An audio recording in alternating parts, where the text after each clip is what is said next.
Korea. What's up, YouTube? It's Imani Christine back again with another video. If you are returning, hey, welcome back. Thanks for coming. If it's your first time, welcome to my channel. You should probably like and subscribe because it's going to be a whole lot of cool stuff. Yeah, so I just wanted to talk about my first impressions of Korea. What's the nightlife like? What's the food? How's public transportation? How are the people? What's my experience like being black in Korea? Just what has this first month of everything new been like for me? If you're interested, stay tuned. All right, let me open my notes because there's a lot of things to talk about. I don't want to forget anything. All right, so my first impressions of Korea. First of all, the people. I'm not going to make any huge generalizations, but my experience so far with Korean people has been pretty positive. I think for the most part, people are pretty nice and accommodating and go out of their way, to be friendly or whatever. If I don't have a good encounter with someone, I think it's more so because they're afraid to talk to me because of the language barrier, more than anything. Um, I have had a difficult time finding a nail salon. Every salon I've gone in has turned me away. I don't know if that's because of language barrier, because I'm a foreigner, because I'm really dark skinned. I have no clue what it is, but I've maybe tried 7 different nail salons and I wasn't able to get my nails done yet. And the last one would have seen me, but they wanted to charge like 75,000 won, which is like 70 US bucks for a gel manicure. And I was like, Anio, no thank you. That is not going to be the business. I've had a few people like come up and touch me, like when we were at orientation at Epic. I don't know if you saw in that one video, but I was in the store and this woman came up and started like rubbing my thighs. So that was unique. And I was like waiting for just the light to cross the other day. I was waiting to go to the bus to meet my friends in the city. And this woman comes up to me and she's like behind me. I like trying to be secretive at first and I can feel her like tugging at my locks, like pulling them a little bit. And I turned around thinking like, who is touching me? And this like little old lady's underneath me like so cute and like so happy and like just me, I'm here, I'm touching you. And she's like rubbing my back. I don't know, it was like really weird, but like I look back at her like, what? But like she's so cute. She's like super smiley and like definitely like definitely a creeper, but like not trying to be a creeper, She just was like touching me. I don't know, it's weird, but like when I saw her face and her reaction, I was like, okay, she's like not trying to, be in my personal space, even though she is, but like whatever, she's cute. So yeah, so I've had mixed experiences with people.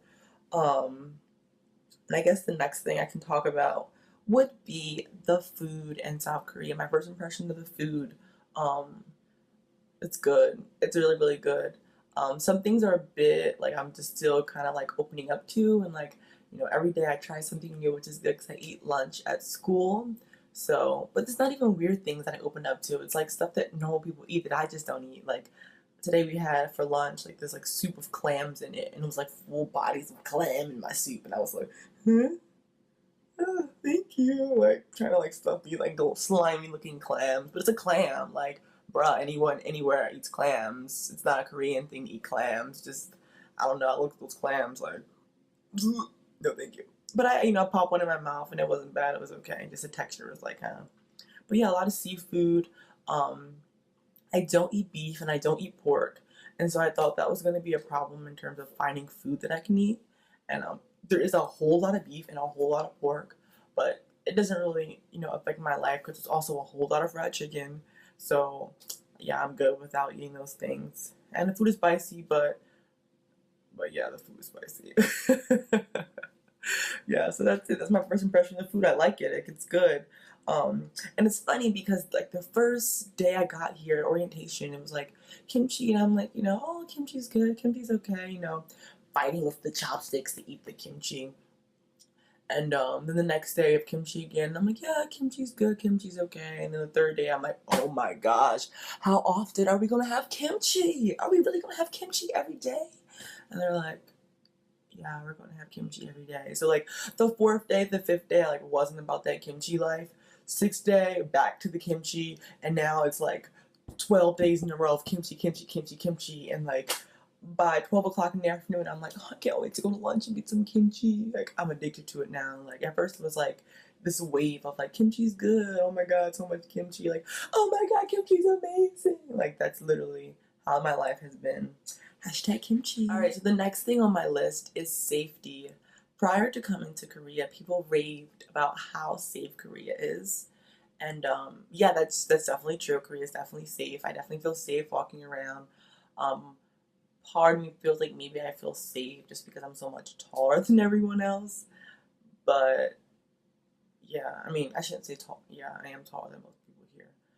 But not everyone. There are some taller guys or whatever. I'm definitely like taller than every Korean woman in the history that I've seen. I don't know what I'm saying, but I'm just taller than like every Korean woman that I've seen. I've not seen one Korean woman since I've been here that's taller than I am. I've seen other foreign women that were around my height or taller, but definitely no like Korean people. You know, and it's funny when I walk in the streets and people look at me like, you know, at first I thought like, I've never seen black people before, but then I'm walking my friend who's like black and they don't look at her like she's crazy. They look at me like I'm crazy, and I realize, okay, maybe it's just because I'm like 177 centimeters, so I'm pretty tall. Um, but yeah, so safety in Korea, I guess it's pretty safe. I don't feel like I'm gonna be threatened or anything too serious is gonna happen. Um, I would say that doesn't mean that I don't occasionally feel uncomfortable. Um, Being a female alone, certain times I do feel uncomfortable. Maybe just because like I'm from America, a place where you should be uncomfortable. So I always have in the back of my mind like something could happen. So I'm always like on my guard and like aware and like I'm always like regardless of what people say about how safe Korea is, I always have this mindset like especially when I'm alone, like girl, protect yourself. So I think that's important. Like yeah, Korea is safe. Um, but when people say Korea is safe, I think it's important to note that that doesn't mean there's no crime here. It doesn't mean that it's this perfect haven of like nothing will ever possibly happen to you. It just means that it's a heck of a lot safer than like so many other places. But like, yeah, you probably won't get murdered here. Yeah, you probably won't get shot up here. Actually, you definitely won't get shot up here. And you probably a good chance you won't get murdered here either. But it doesn't mean like someone wouldn't try to like sexually assault you or punch you and steal your purse or small crimes. Like I mean, sexually assault isn't small crime, but like crimes still do happen. That's my point. Crimes still do happen. It is safer than lots of other places, but that doesn't mean it's like the safe haven of like walk down the street skipping and laughing and forget all your problems. Keep your head on straight. Remember what your mama taught you, and like yeah, Korea's safe, but I don't know. And especially like my first day at my school in Korea, you don't wear your shoes inside. And so everyone, I knew to bring outside shoes.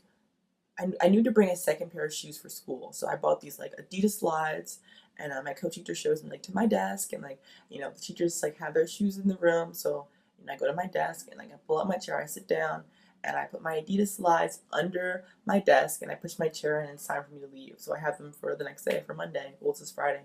So I have them for Monday when I come back. I come in Monday and my shoes are gone. I'm looking all over the room. I'm looking in the closet. Da, da, da, da. My shoes are nowhere to be seen.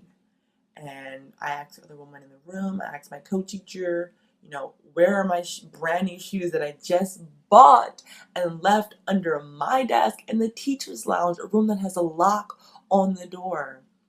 And one of the teachers at my school stole my shoes. So when I hear these stories about, oh, Korea is so safe, you can leave your bag, on a park bench and come back the next day and it's still going to be there, foolishness, I'm like, bro, where? Because I went to my school, a room, with people that I, assumed were trustworthy, and that was my mistake. Um, and like that, my stuff was stolen. So that also has changed my perspective of coming here. I heard all these like fairy tales of like, oh, it's so no one ever steals anything in Korea. And my first day of school, and a coworker steals from me. Where is this lies coming from that people in Korea don't steal? Because these thieves are here. And I asked my co-teacher, why is this like big lock on the door? Actually, I didn't ask her. I left the lock on the door like when I came in the room. And she like fussed at me, like, don't leave the lock out there. Bring the lock in the room with you. Because if not, somebody will walk past and steal the lock. What? What? People are going to steal the lock off the door if I don't bring it in the room with me? Like, That's fine. Okay. Yeah, there's thieves in this building. I know. But then why are people out here spreading these lies that Korea is like this place where nothing ever gets stolen? And, I don't know. It's just weird. Yeah, Korea's a safe place, but it's not perfect. Okay, that's the moral of the story. All right, so my first impressions of public transportation here in South Korea. There definitely is a lot of options of public transportation, which is great. Where I live, sort of in southern Seoul, there's a lot of buses around me, and these buses can pretty much get me anywhere I need to go in the city. I use an app on my phone called City Mapper to get around because it gives you lots of options, and also it's in English. Do I get lost on public transportation? Yeah, I get super lost, like pretty often. But maybe that's just me. Maybe I just have a poor sense of direction. I think in general, public transportation here is pretty good. And I think it's also where I live. Like if you're coming to visit and you're living pretty central, you're not gonna have any issues. I just live like so far away from the city center that these trains and these buses sometimes they be acting up. Maybe I be acting up. I don't know, but it gets a little confusing sometimes. But whatever. What can you do? So yeah, that's public transportation. All right.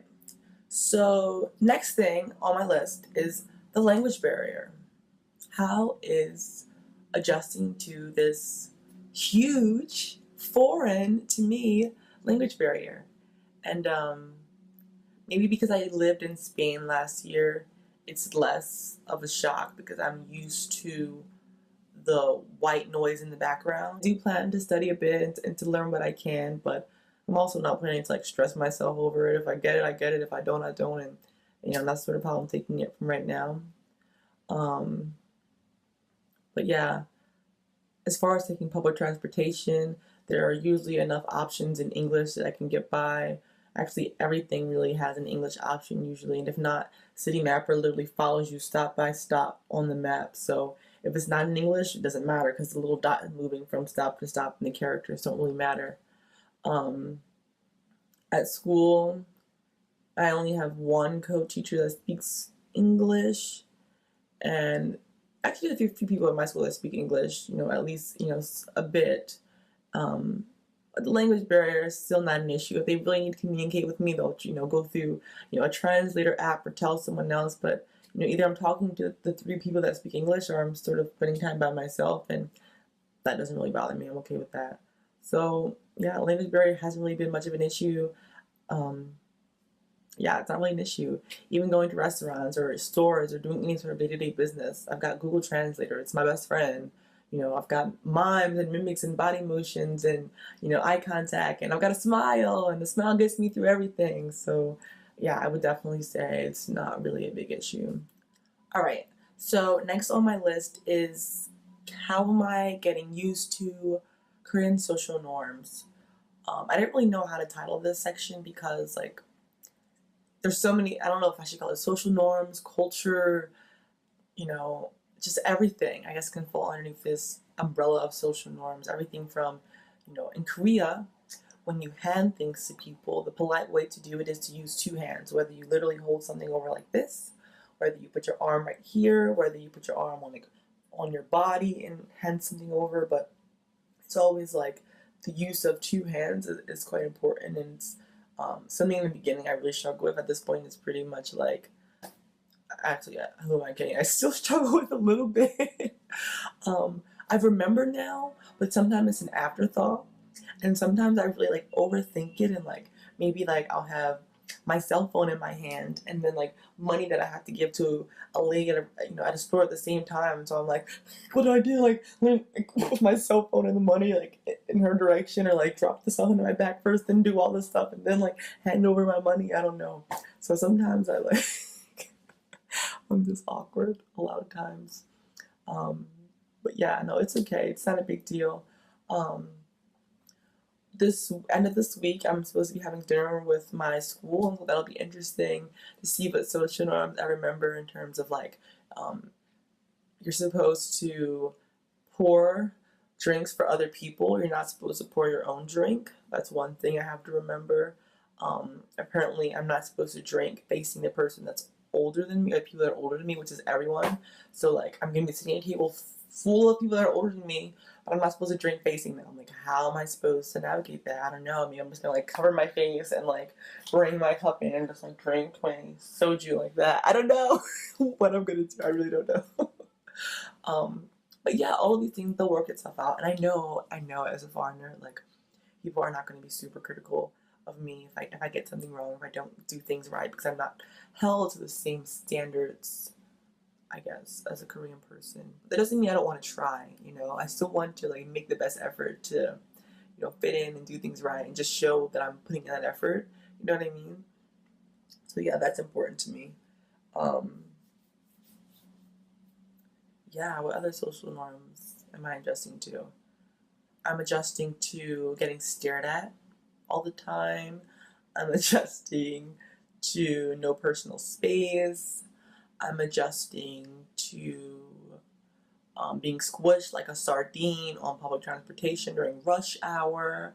I'm adjusting to when you go to the bathroom and you have to use a squat toilet. I'm adjusting to when you go to the bathroom but you're not allowed to flush your toilet paper in the toilet, and so there's a bucket of used other people's tissues next to the toilet and it smells like other people's used nasty tissues. Yeah, I'm adjusting to that too. What else am I adjusting to? Yeah, I think that's it for now. Yeah, for now. All right, and so the last thing on my list as far as my first impressions of Korea is the nightlife.